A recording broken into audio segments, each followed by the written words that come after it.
ഞങ്ങളുടെ പേരമക്കൾ മറന്നിട്ടില്ലല്ലോ.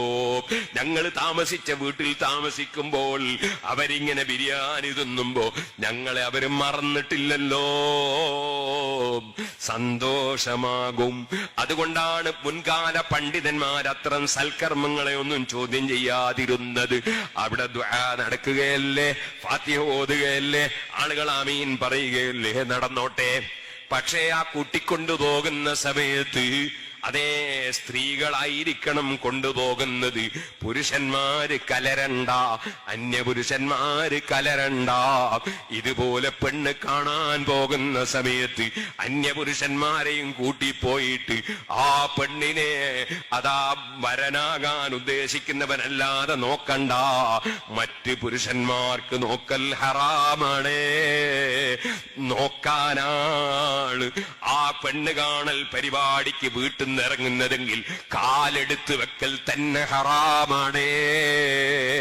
ആ ഹറാമ് ചെയ്യിപ്പിക്കാനാണ് ഭക്ഷണം പാകം ചെയ്തതെങ്കിൽ ആ ഉണ്ടാക്കിയ ഭക്ഷണം ഉണ്ടാക്കിയതും ഹറാമിനാണ്. അന്യപുരുഷന്മാർക്ക് അവിടെ നോക്കാൻ അവകാശമില്ല. ഞാൻ പറയട്ടെ, ദൂർത്തടിച്ച് അത് അഹങ്കാനതാ മാരിം വബനീൻ, പണമുള്ളതിന്റെ പേരിൽ എന്തും ചെയ്യുന്ന ഒരു അതാ ചുറ്റുപാട് പല നാടുകളിലും വളർന്നു വരുന്നുണ്ട്. അതില്ലായ്മ ചെയ്യാതിരുന്നാൽ മുസ്ലിം ഉമ്മത്തിന് എന്തെല്ലാം മുസീബത്തുകളാണ് റബ്ബിറക്കുന്നതെന്ന് കണ്ടറിയേണ്ടി വരും കേട്ടോ. ഇനി ഞാൻ പറയട്ടെ, നിങ്ങൾ സദ്യ ഉണ്ടാക്കി കൊടുക്കുന്നതിന് ഞാൻ എതിരല്ല. പക്ഷേ ദൂർത്തടിക്കണ്ട. പാവപ്പെട്ടവർക്കും ഇവിടെ ജീവിക്കണമല്ലോ. ചില ആളുകൾ വലിയ ദൂർത്തടിക്കുമ്പോ പാവപ്പെട്ടവന്റെ മനസ്സ് വേദനിക്കുന്നുണ്ട്. അതിനെക്കുറിച്ചും ബോധം വേണം. തീരെ ഒരു 10 പവന് കൊടുക്കാൻ കഴിയാത്തതിനാൽ തൊട്ടടുത്ത വീട്ടിലുള്ള പെൺകുട്ടിയുടെ വിവാഹത്തിനൊരു പവൻ ചോദിച്ചാൽ നിന്റെ മനസ്സതിന് അനുവദിക്കൂല. ദൂർത്തടിക്കുന്നതിന് നിനക്കൊരു മടിയുമില്ല. ഇനി ഞാൻ പറയട്ടെ, പുതിയ ഒരു ഹറാമായ ബിദ്അത്ത്, പുതിയ ഹറാമായ ബിദ്അത്ത്, വമൻ ഇബ്തദഅ ബിദ്അതൻ സയ്യിഅതൻ ഫലഹു വിസ്റുഹാ വവിസ്റു മൻ അമില ബിഹാ മിൻ ഗൈരി അൻ യൻഖുസ മിൻ ഔസാരിഹിം ശൈഅ. നബി തങ്ങൾ പറഞ്ഞില്ലേ, പുത്തൻ ആചാരങ്ങൾ ഉണ്ടാക്കുന്നു ചിലര്. അത് തെറ്റായതാണെങ്കിൽ ഉണ്ടാക്കിയവര് ഖിയാമത്ത് നാൾ വരെ അവനെ ചെയ്ത പരിപാടി തുടർന്ന് ചെയ്യുന്ന സമയത്തെല്ലാം അവനാ തെറ്റിന്റെ കുറ്റം കിട്ടുന്നു. ഞാൻ പറയട്ടെ, വിവാഹം നടന്ന പെൺകുട്ടിയെ നല്ല ആഭരണമണിയിച്ച് നല്ല വസ്ത്രമണിയിച്ച് സ്റ്റേജിന്റെ മുകളിൽ കുത്തിരിപ്പിക്കുന്ന ഒരു പച്ച ഹറാം, അന്യപുരുഷന്മാർക്ക് പ്രദർശിപ്പിക്കുന്ന പച്ച ഹറാം മുസ്ലിമീങ്ങളും മടിയില്ലാതെ ചെയ്യുന്നത് കാണുമ്പോ നാണക്കേട് തോന്നുന്നു. അവിടെന്നും വിട്ടുപോയി നാണ് ഇന്നൊരാള് വിളിച്ചു പറഞ്ഞത്. അതെങ്ങനെ? ആ പെൺകുട്ടിയെ കൊണ്ടുവന്നിരുത്തുമ്പോ അവിടെ കുറെ ആണുങ്ങളും വന്ന് അവളുടെ കൂടെ ഇരുന്നിട്ടതാ ചിലര് തേങ്ങ ഉടപ്പിക്കുകയാണ്, വേറെ ചിലര് അവളെ കൊണ്ട് പലതും ചെയ്യിപ്പിക്കുകയാണ്. പഴയ കാലത്ത് ചില കോളേജുകളിൽ റാഗിങ് നടത്താറുണ്ടായിരുന്നു. അതുപോലെ പുതിയ പെണ്ണിനെ റാഗിങ് നടത്തുകയാണ്. സുബ്ഹാനല്ലാഹ്, സ്വന്തം ബാപ്പ വളരെ അതവോടെ ഗുരുത്വത്തോടെ പഠിപ്പിച്ച പെൺകുട്ടി, ആ പെൺകുട്ടിയെ കൊണ്ടുവന്ന അന്ന് തന്നെ ഭർത്താവിന്റെ വീട്ടിൽ വെച്ച് ഇത്തരം തോന്നിവാസം ചെയ്യുന്നത് നിർത്താൻ, അത് നിർത്തിക്കാൻ അതാ നാട്ടിലെ മുതലാളിമാർ, നാട്ടിലുള്ള കാരണവന്മാർ, നാട്ടിലുള്ള കമ്മിറ്റിയുടെ ഉത്തരവാദപ്പെട്ടവർ, നാട്ടിലെ ഖാദിമാർ, നാട്ടിലെ ആലിമീങ്ങൾ, നാട്ടിലെ സംഘടനാ പ്രവർത്തകർ ഇത്തരം തെമ്മാടിത്തങ്ങളെ ഇല്ലാതെയാക്കാൻ നിയമപരമായ മാർഗത്തിലൂടെ പരിശ്രമിക്കാതെ എത്ര പ്രായമുള്ള കാരണവരും അത് നോക്കി ഇങ്ങനെ ചിരിക്കുകയാണ്. അതാ കുടുംബത്തിൽ ഒരു കാര്യം പറഞ്ഞാൽ നടക്കുന്നവൻ അത് നോക്കിയിട്ട് അതിലുള്ള കുട്ടികളെ പരിപാടിയാണ് എന്ന് പറഞ്ഞ് അവനും ഇറങ്ങിപ്പോവുകയാണ്. അള്ളാന്റെ ലയനത്തിറങ്ങും കേട്ടോ. ആ ലഅനത്ത്. സുബ്ഹാനല്ലാഹ്, ഇനി വല്ലതും ഇറങ്ങാൻ ഇവിടെ ബാക്കിയുണ്ടോ? ഈ സമുദായത്തിന് എന്തൊരു അന്തസ്സുണ്ടായിരുന്നു, എന്തൊരു അഭിമാനമുണ്ടായിരുന്നു. ഏത് നിലക്കായിരുന്നു പൂർവകാലം? എന്റെ കുട്ടിക്കാലമൊക്കെ എനിക്ക് ഓർമ്മയുണ്ട്. ഈ സമുദായത്തിന് എന്തൊരു ഇസ്സത്തുണ്ടായിരുന്നു. ഇന്ന് എന്തേ സുഹൃത്തുക്കളെ ഈ സമുദായം ചോദ്യചിഹ്നമായി പോയത്? എന്തുകൊണ്ട് ഈ സമുദായത്തിന് പല സ്ഥലത്തും എതിരായ നീക്കങ്ങൾ ഉണ്ടാകുന്നത്? അള്ളാന്റെ സഹായം നഷ്ടപ്പെടുകയല്ലേ? അല്ലാഹു അല്ലാതെ സംരക്ഷകനുണ്ടോ? അല്ലാഹ് അല്ലാതെ സഹായിക്കുന്നവനുണ്ടോ? വമൻ നസ്റു ഇല്ലാ മിൻ ഇൻദില്ലാഹിൽ അസീസിർ റഹീം. ആരെയും അടക്കി ഭരിക്കാൻ കഴിവുള്ള ഇസ്സത്തുള്ളവൻ അല്ലാഹുവല്ലേ. അതുപോലെ റഹ്മത്ത് ചെയ്യുന്നവൻ അല്ലാഹുവല്ലേ. സഹായം മുഴുവനും റബ്ബിൽ നിന്നല്ലേ. ആ റബ്ബിന്റെ സഹായം ഇന്ന് സമുദായത്തിന് കിട്ടാത്തത് എന്തുകൊണ്ടാണ്? റബ്ബിന്റെ നിയമങ്ങൾക്ക് യാതൊരു വിലയും കൽപ്പിക്കുന്നില്ല. ഔഫൂ ബിഅഹ്ദി ഊഫി ബിഅഹ്ദികും. എന്റെ കരാറ് നിങ്ങൾ എന്നോട് ഇങ്ങോട്ട് പുലർത്തിയാൽ നിങ്ങളെ സംരക്ഷിക്കുമെന്ന കരാറ് ഞാൻ അങ്ങോട്ടും പുലർത്തുമെന്നല്ലേ റബ്ബ് പറഞ്ഞത്.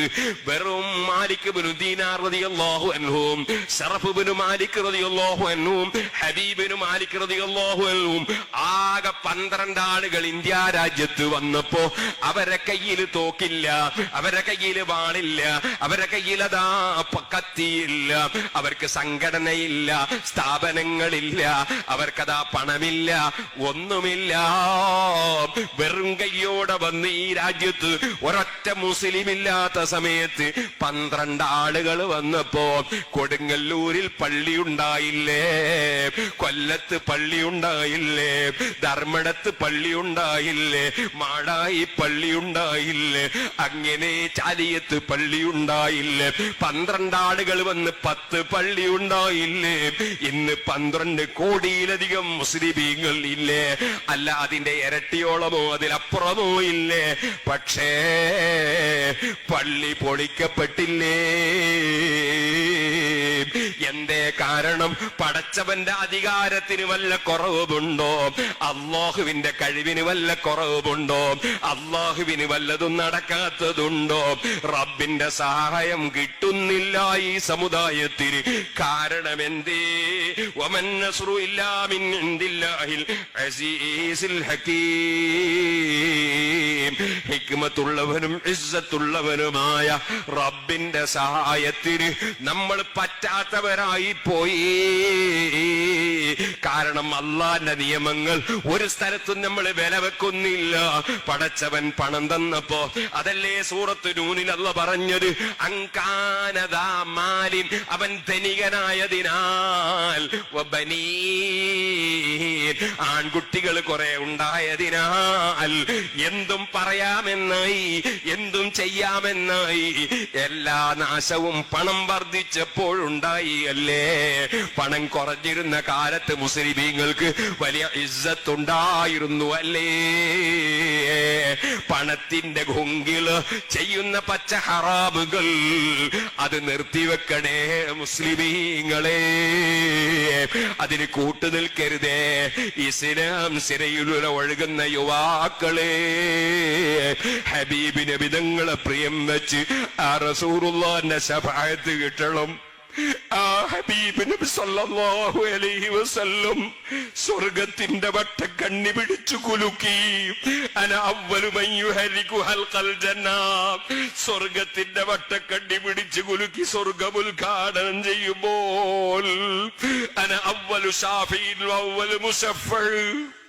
അതാ ദുർബല നിമിഷങ്ങളിൽ തെറ്റ് ചെയ്തു പോയ ആളുകൾക്ക് ശഫാഅത്ത് ചെയ്ത് രക്ഷപ്പെടുത്തുമ്പോൾ, കുടിക്കാൻ ഹൗദുൽ കൗസർ മുക്കിക്കൊടുക്കുമ്പോൾ, ഇത്തരത്തിലുള്ള ഹറാമായ ദുരാചാരങ്ങൾ കല്യാണ വീട്ടിലും അല്ലാത്ത വീട്ടിലും അതാ നടപ്പാക്കി വരുന്ന ജനങ്ങൾ റസൂലുള്ളാഹിന്റെ ഹദ്റത്തിൽ വെള്ളത്തിന് ചെല്ലുമ്പോൾ സുഹ്കൻ സുഹ്കാ, സുഹ്കൻ സുഹ്കാ, മാറടോ മാറടോ എന്ന് അല്ലാഹുവിന്റെ റസൂല് പറയും.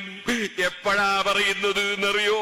എന്റെ ഉമ്മത്താണ് അല്ലാഹ്, ഞാൻ കുറച്ച് വെള്ളം കൊടുക്കട്ടെ എന്ന് പറയുമ്പോ അല്ലാന്റെ പറച്ചിലാണ്. ഓ നബിയേ അങ്ങയുടെ വഫാത്തിനു ശേഷം അവരുണ്ടാക്കിയ ദുഷിച്ച വിശ്വാസങ്ങളുണ്ട്, അവരുണ്ടാക്കിയ ദുഷിച്ച ആചാരങ്ങളുണ്ട്. അതേ ആചാരങ്ങൾ കൊണ്ടുവന്ന കക്ഷികളാണ്. വെള്ളം കൊടുക്കണ്ട, സുഹക്കൻ സുഹക്ക, മാറടോ മാറടോ, എന്റെ അടുക്കുന്ന വെള്ളം കിട്ടൂല എന്ന് പറയുന്ന സമയം വരാനുണ്ട് യുവാക്കളെ. ഏത് ആചാരമുണ്ടാക്കുമ്പോഴും അല്ലാഹു പൊരുത്തപ്പെടുവല്ലേ? നിനക്ക് പണമുണ്ടായാൽ, നിനക്ക് ശരീരത്തിന് ശക്തിയുണ്ടായാൽ, നിനക്ക് സ്വാധീനമുണ്ടായാൽ, സമ്പത്തുണ്ടായതിന്റെ പേരിൽ